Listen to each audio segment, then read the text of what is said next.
Ito ay isang puno ng kakao. Marami sila, magkakatabi. And pakita namin sa inyo. Wow! Vlogger yan! Dapat yellow na daw eh. Tingnan natin yung yellow.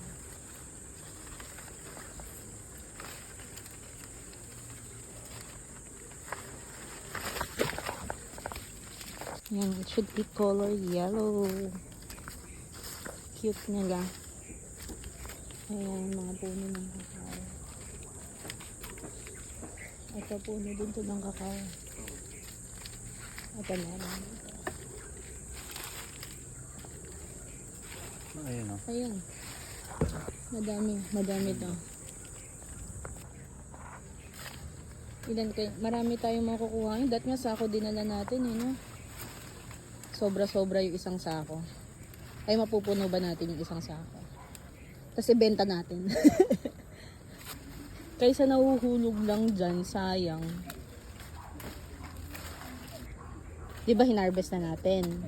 Tapos tutubo uli siya. Gaano katagal tumubo uli yung isang puno? 3 months. 3 months pa. 6 months. 3 Pwede sa tubig. Ayan,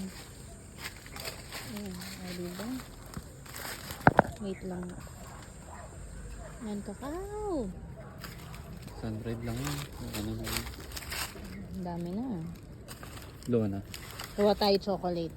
Okay na yan? Hanggang saan yung may kakao dito? Aray ko. Doon. Sa mayero? O sa lagpas ng yero meron pa? Tapos ng yero. Doon sa baba. Kinukuhanan nyo pa yan, hindi na. Hindi na. Ayan. Ito, ganito kalaki ang puno ng kakao. Laki. Yung brown. Yung black. Sira. Itong green, hindi pa hinog. Yung black, overripe na.